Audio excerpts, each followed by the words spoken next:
breathe with me for a moment. Just taking a breath. Let it go. Taking another one. Let it go. One more.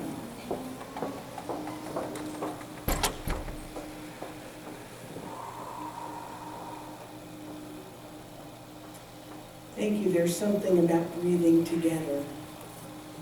Something about that. Which leads me into my topic today, which is on peace.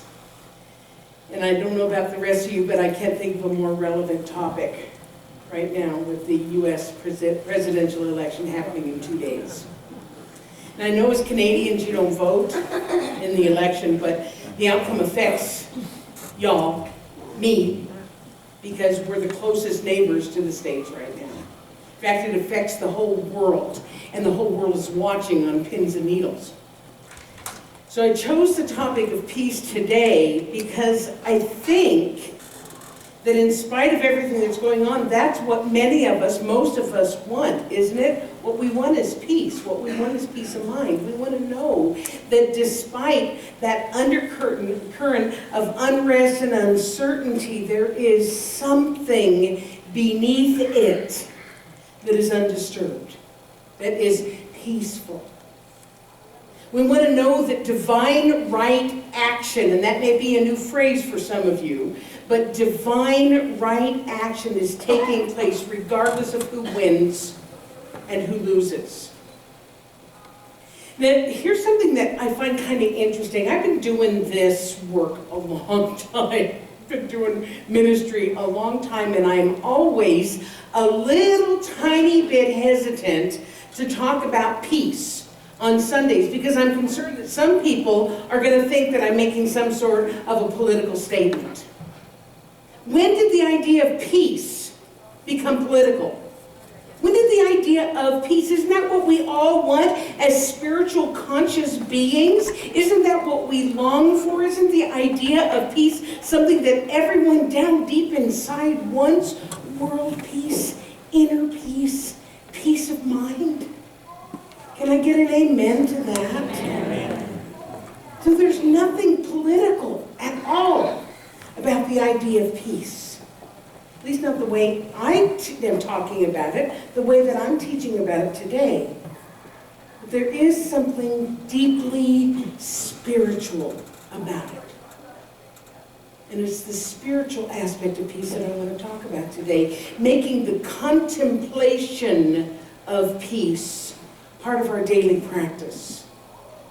Because what we know is that when we embody something in our hearts and in our minds, we will experience it out here. That's basic science of mind, which is our teaching. As within, so without.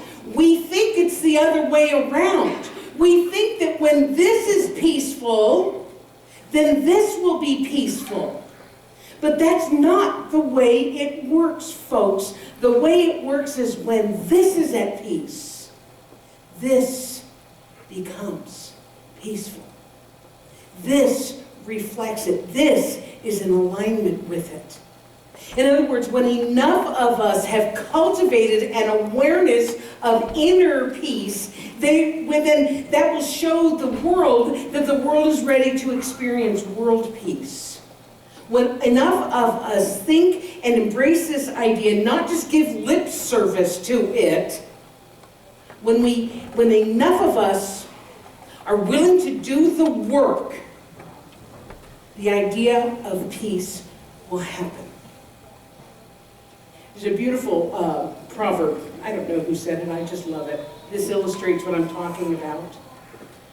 Where there is light in the soul, there is beauty in the person.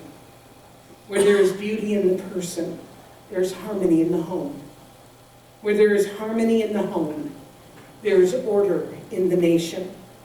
Where there is order in the nation, there is peace in the world. So let me ask you a rhetorical question. You don't really need to answer, just answer within yourself. What does peace look like and feel like to you? If it's just an absence of war or an absence of conflict, then that's not far-reaching enough. Nehru, who was the Prime Minister of India, said this. He said, "Peace is not a relationship of nations. It is a condition of mind brought about by a serenity of soul. Peace is not merely the absence of war.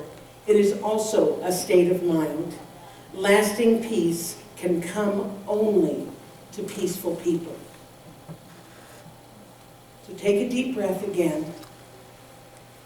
And let me ask you that question again. What fills you with a sense of peace? For me, having a purring kitty cat in my lap. Seriously, there is nothing that can take me to a sense of inner peace than having my 22-pound George Marmalade redhead cat sitting on my lap purring.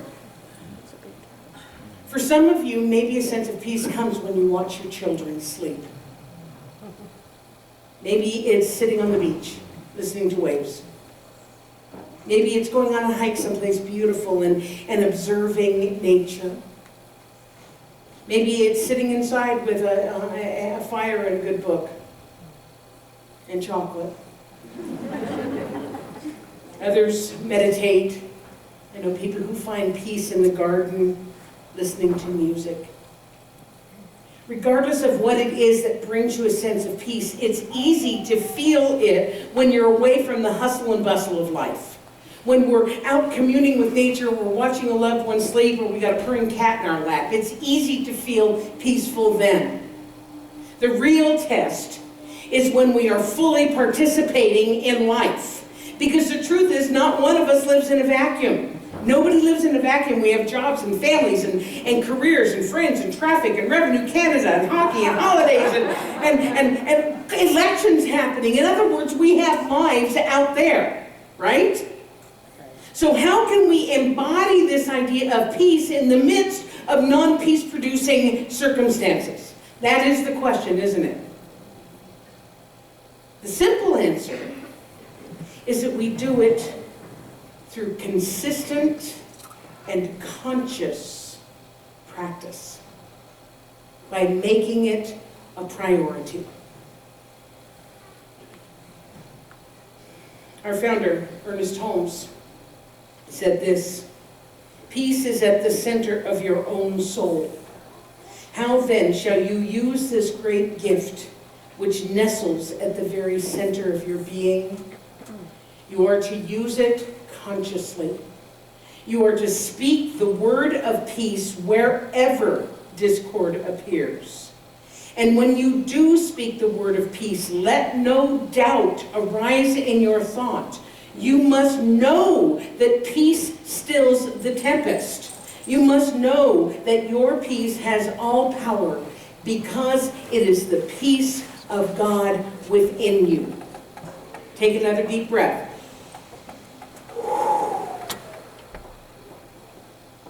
Because the reality with a capital R, the reality is we are immersed in peace. As that song, "Everything is holy now," we're swimming in a sea of it. We are living it. We are it. It is what we are, because it's one of the aspects of the divine, and we are part of the divine.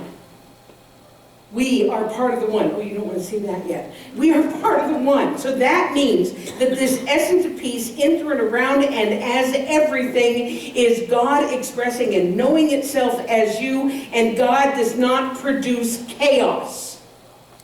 We produce chaos by how we respond and how we act and how we live. And that is what mars our peace of mind. There's an old Christian hymn. Now you can look at this. Peace is flowing like a river. Do you all remember it? Peace is flowing like a river, flowing out to you and me, spreading out into the desert,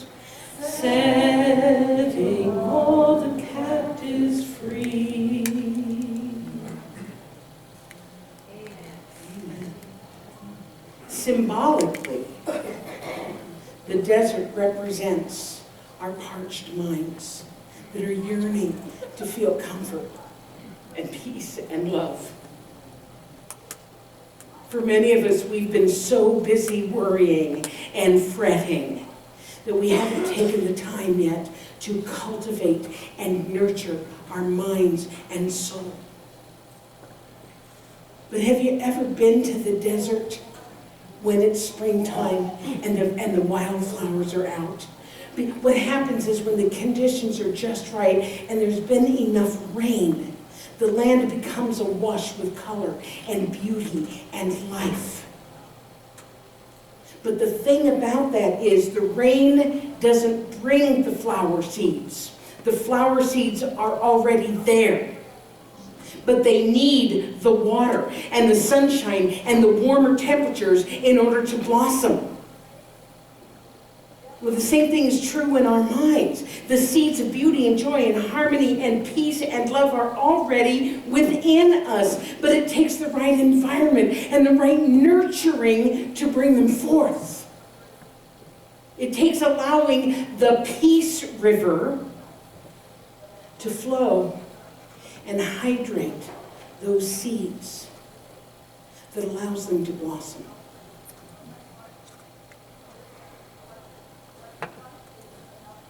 Going back to our song, thank you for singing that with me. That actually touched me. I didn't know you all would know that song. The captives also represent us metaphysically.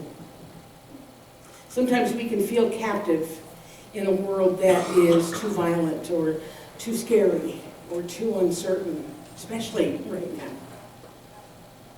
And yet the truth is, for every ugly campaign event, for every dire warning online, for every act of disrespect,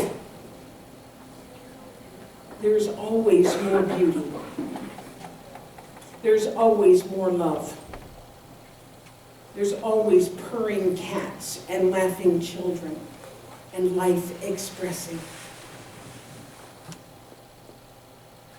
In spite of ugly elections and fighting and anger, there is always something greater, more powerful, more life-affirming than anything the finite mind of man can conjure up.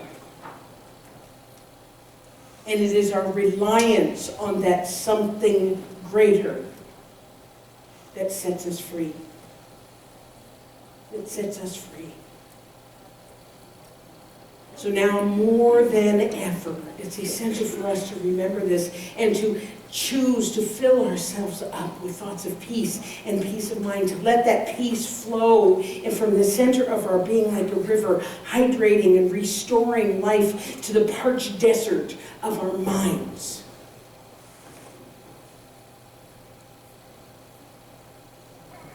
So as I was preparing this talk, I got a visual image of what that might look like. So I wrote it into a meditation, and I hope you all are willing to do a guided meditation or guided visualization with me. And I love how well-trained people are. As soon as I say we're going to meditate together, everybody straightens up in their seat, puts their feet flat on the floor. So John, I'm going to ask you to come up and noodle. He said, what's my cue? And I said, your cue is, John, will you come up and noodle?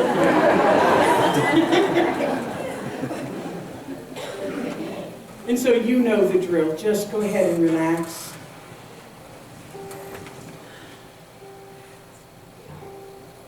Put your focus on your breathing.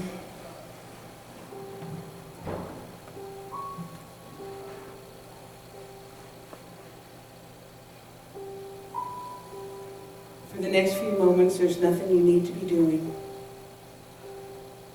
No place you need to be. You were here by the divine appointment. Something brought you here today to hear this message.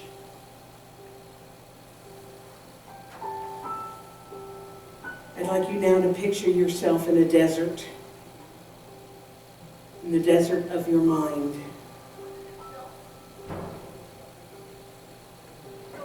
As you look around, you notice that there is life in the desert of your mind. There are plants, and there are living creatures. But much of the land is dry and brittle. It is parched.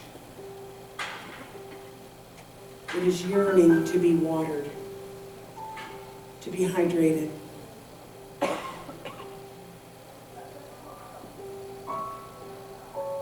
As you observe the desert of your mind, you notice a small stream flowing through it. You don't know its origin. You just know that it has always been there. And everything in its wake is alive and colorful.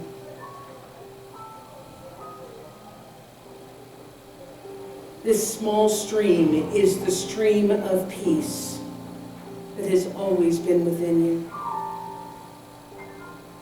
Every time you have felt at peace, it has been on the banks of this stream.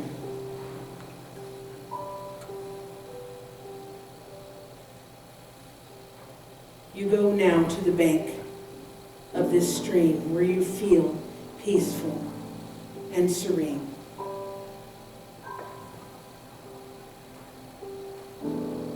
Sit for a moment and enjoy its cool water, its peaceful sounds, its refreshing cleanness.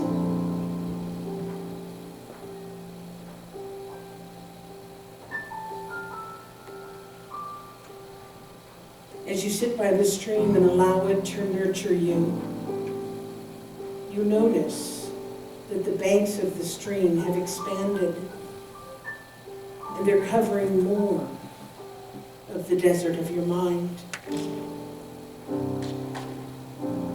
And everywhere the life-giving waters touch, there is color and beauty.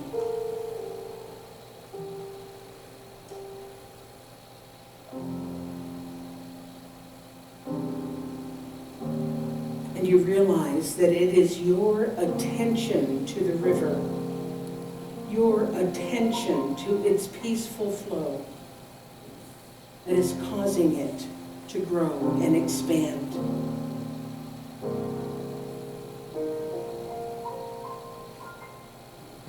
You remember that energy flows where attention goes. And so as you put more of your attention and desire on peace, the peace river grows. Pretty soon it is a reaching out into all areas of your mind. Everywhere you look, you see life and color and beauty. And you feel so connected, so peaceful, so serene.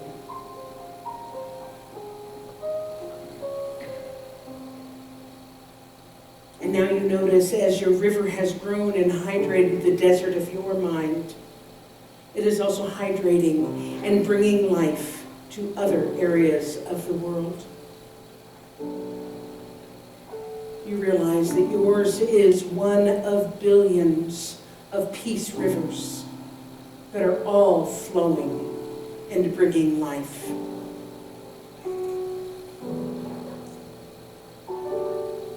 You go to the top of the mountain and you see that all of these rivers are coming from the same source. They are all flowing from the same stream. You watch in wonder as these rivers also expand and hydrate the desert. And you realize that as more and more people put their attention on peace, the entire desert comes to life.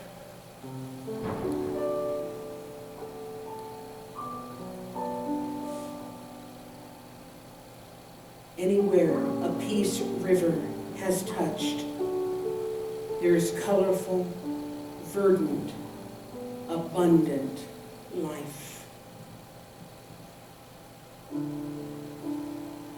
Every place you see is alive and flourishing. All of the parched soil has come to life. And you know, in your heart of hearts, that peace has come.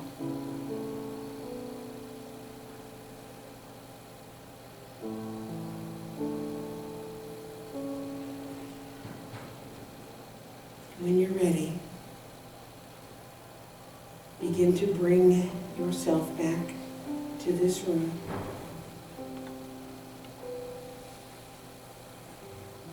Start to become aware once again of your surroundings. Feeling the energy of other people. And when you're ready, open your eyes.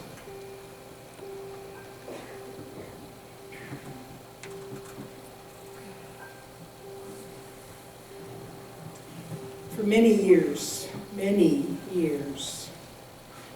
New Thought Centers ended their weekly service by singing the song, "Let There Be Peace on Earth, and Let It Begin with Me." That river of peace is within each of us. And the more attention, the more focus we give it, the more power and strength and influence it has. So please, let us remember that in the next few days. I'm really emotional about that. Remember that as things unfold in the way that they will. So put your hand on your heart, please, and say with me, "Let there be peace on earth, and let it begin with me." I love you, and so it is.